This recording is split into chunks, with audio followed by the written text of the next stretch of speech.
Iran అమెరికాల మధ్య ఉద్రిక్తతలు కంటిన్యూ అవుతూనే ఉన్నాయి. ఈ వారాంతంలో అమెరికా ఇరాన్ పై విరుచుకుపడొచ్చు అనే వార్తలు కూడా వస్తూ ఉన్నాయి సార్. ఈ నేపథ్యంలో యూకే ఒక కీలకమైన ప్రకటన చేసింది.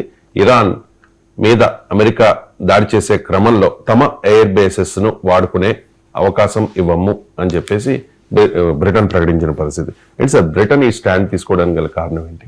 అంటే వాళ్ళు చెప్పేది అంటే ఇంటర్నేషనల్ లాకు విరుద్ధము అని. కానీ బ్రిటన్ ఎప్పుడు ఇంటర్నేషనల్ లా ఫాలో అయింది. అమెరికాతో కలిసి ఇరాక్ పై దాడి చేసినప్పుడు, లిబియా పై దాడి చేసినప్పుడు బ్రిటన్ కు అంతర్జాతీయ చట్టాలు గుర్తు రాలేదు.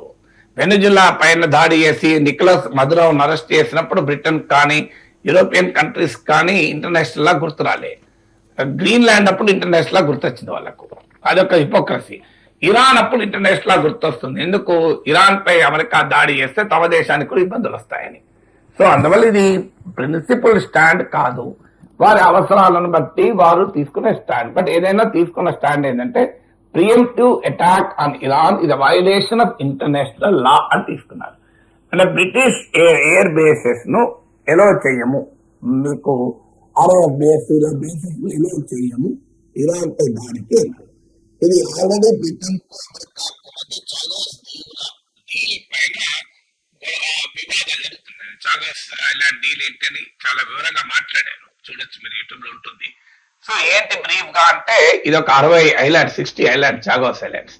ఇది 1814 లో మారిషస్ బ్రిటిష్ కాలనీగా ఉన్న సమయంలో ఈ దీవులు కూడా మీకు డిగో గార్షియా కూడా చాగోస్ ఐలాండ్ లో ఒకటి భాగం. సో ఈ చాగోస్ ఐలాండ్స్, ఈ డిగో గార్షియా ఇవన్నీ కూడా బ్రిటిష్ కంట్రోల్లోకి వచ్చాయి 1814 లో. 1960s లో మారిషస్ ఇండిపెండెంట్ కంట్రీ అయింది. ఆ తర్వాత ఈ దీవులు మారిషస్ మాయి అని మారిషస్ వాదన. సో బ్రిటన్ మాత్రం ఈ డిగో గార్షియా చాగోస్ దీవులను తన కంట్రోల్లో పెట్టుకుంది. అప్పటి నుంచి ఇది ఇంటర్నేషనల్ కాంట్రవర్సీ అయింది. ఆఖరికి international court of justice, United nations, ప్రపంచంలో డిప్లొమాటిక్ ప్రెషర్ అంతా బ్రిటన్ కు వ్యతిరేకంగా రావడంతో ఇటీవల బ్రిటన్ చాగోస్ దీవుల ఓనర్షిప్ ను బ్రిటన్ మళ్ళీ మారిషస్ కు అప్పచెప్తూ నిర్ణయం తీసుకుంది. కానీ అదే సమయంలో డిగో గార్షియాలో అమెరికా బ్రిటన్ ల జాయింట్ మిలిటరీ బేస్. సో ఆ మిలిటరీ బేస్ ఫ్యూచర్ దెబ్బతినకుండా అగ్రిమెంట్ ఏం చేసుకున్నారంటే చాగోస్ ఐలాండ్స్ ఓనర్షిప్ మాత్రం మారిషస్ కి వెళ్ళిపోతుంది, కానీ 99 years బ్రిటన్ లీజ్ గా ఈ దీవులు తీసుకుంటుంది. సో అంటే ప్రాక్టికల్ గా అమెరికా బ్రిటిష్ మిలిటరీ బేస్ కి డోకాలేదు. ట్రంప్ దీన్ని మొదట్లో ఆహ్వానించాడు, అప్రిషియేట్ చేశాడు, తర్వాత ఇప్పుడేమో బ్రిటన్ తిడుతున్నాడు. సో చాగోస్ దీవులు ఇచ్చేసిండ్రు, పనికి మాలిన కంట్రీ అని చెప్పి తిడుతున్నాడు. అందువల్ల ఆ కాంట్రవర్సీ ఉండగా ఇప్పుడు ఇరాన్ పై అటాక్ బ్రిటిష్ బేస్లను ఎలో చేయము అని బ్రిటన్ ప్రకటించింది.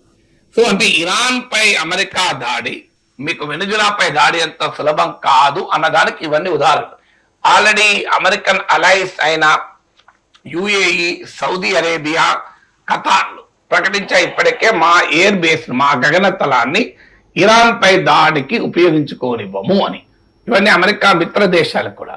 దీనికి కూడా కారణం ఏంటంటే ఇరాన్ ఆల్రెడీ హెచ్చరించింది, మాపై కనుక అమెరికా దాడి చేస్తే మేము అమెరికా మిత్ర దేశాలను వారి టార్గెట్లను వారి స్థావరాలను టార్గెట్ చేస్తాం, అమెరికన్ మిలిటరీ బేసెస్ ను అటాక్ చేస్తామని హెచ్చరించారు.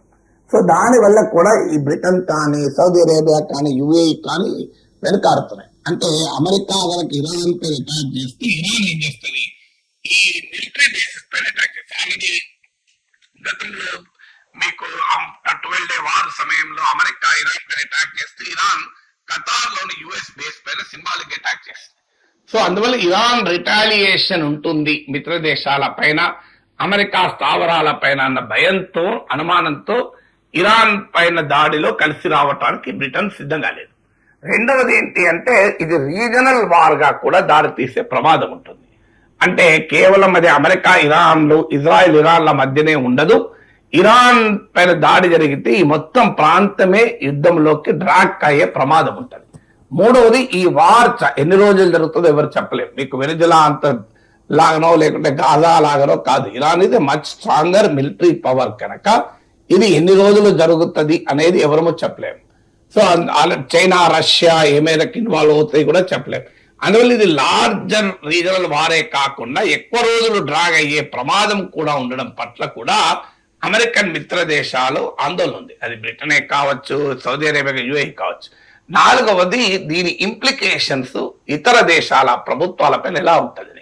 ఎందుకంటే ఇరాన్ పై దాడి జరిగితే డెఫినెట్ గా సౌదీలో, యుఏఈలో, ఇతర పాకిస్తాన్ లో పబ్లిక్ ఒపీనియన్ బలపడుతుంది.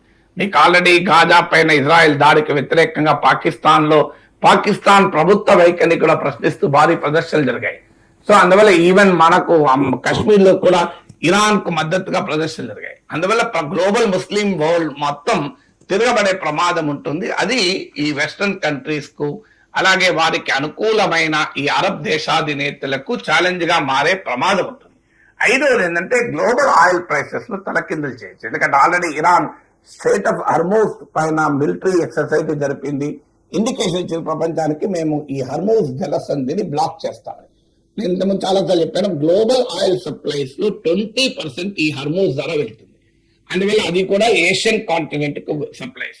దాంతో పాటు రెడ్ సీ పైన హూతీలు అటాక్ చేశారు గతంలో హమాస్ కు మద్దతుగానే.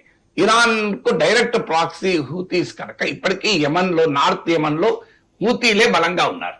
సో అందువల్ల హూతీలు రెడ్ సీని బ్లాక్ చేసి ఇరాన్ హర్మూస్ ను బ్లాక్ చేస్తే గ్లోబల్ ఆయిల్ సప్లైస్ మెజారిటీ ఆగిపోతాయి. దాంతో గ్లోబల్ ఆయిల్ ప్రైసెస్ విపరీతంగా పెరిగి కాస్ట్ ఆఫ్ లివింగ్ అన్ని కంట్రీస్ లో పెరుగుతుంది. మీకు రష్యా ఉక్రెయిన్ వార్ తర్వాత పెద్ద ఎత్తున ఎనర్జీ షార్టేజెస్ ఏర్పడి ఎనర్జీ ప్రైసెస్ పెరిగి యూకేలో కాస్ట్ ఆఫ్ లివింగ్ క్రైసిస్ పెరిగి కన్జర్వేటివ్ ప్రభుత్వం ఓటమికి అదొక ఇంపార్టెంట్ కారణంగా మారింది. అమెరికాలో కాస్ట్ ఆఫ్ లివింగ్ క్రైసిస్ పెరిగిన ఓటమికి అదొక ముఖ్య కారణంగా మారింది.